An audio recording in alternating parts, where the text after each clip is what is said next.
Yes, we still don't know who's going to win the World Cup, but let's take a look at the team of the tournament so far. HUGO LLORIS. Jordan Pickford will probably feel aggrieved to miss out here. Actually, I don't think he'd care one iota what I have to say. But HUGO LLORIS just squeaks into this list. The Tottenham shot stoppers had an impressive tournament, keeping 4 clean sheets as the French powered into the World Cup final. KIERAN TRIPPIER. Number 2 on the list, and we're sticking with the Tottenham theme. Never thought I'd be saying that about a World Cup team of the tournament 10 years ago, when they were employing the likes of Andy Reid and, God help us all, Lee Young-pyo. Wouldn't trust that fella to mow my lawn.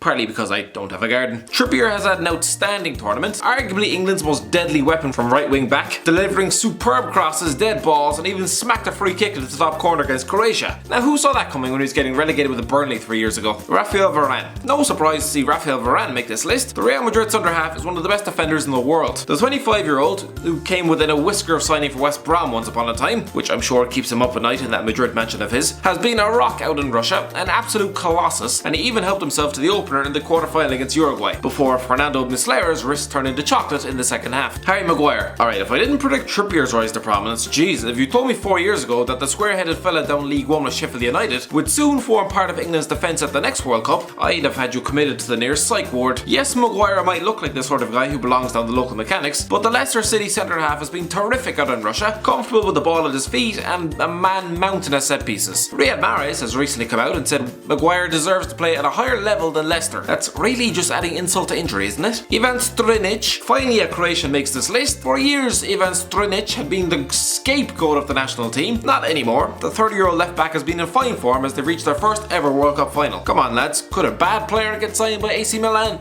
I think not. Paul Pogba. This is the World Cup that Paul Pogba has rammed the words back down the throats of his critics. Coming into this tournament, the likes of Graham Souness said Pogba was a young man lost in the game. Bit patronising for a man who's played for Manchester United, Juventus, commanded world record fees and embarked on 3 international tournaments for France by the age of 25. He's looked freer in the French midfield, able to get forward at will, as demonstrated by his winning goal against Australia, even if it was the flukiest thing ever. He's also given defensive masterclasses, as evidenced in the wins over Argentina and Belgium. United fans will be hoping for more of the same at Old Trafford, and instead of getting stuffed on the bench for Scott McTominay by Christmas. LUKA Modric. LUKA Modric is arguably the best midfielder in world football, but it's still a surprise to see him make this list, purely because who expected Croatia to make the damn final? The man might not know how a court of law works, but the 4-time Champions League winners ran the show in almost every game for Croatia. Just forget about that penalty miss against Denmark, that's not important. The man has picked up 3 Man of the Match awards, but would cash all those in tomorrow for a chance to lick the Jules Rimet trophy. Eden Hazard. If ever there was a tournament to perform in, it was this one. Real Madrid are on the hunt for a replacement after Cristiano Ronaldo bizarrely packed his bags for Serie A, with Neymar and Kylian Mbappe already stuck in their Parisian mansions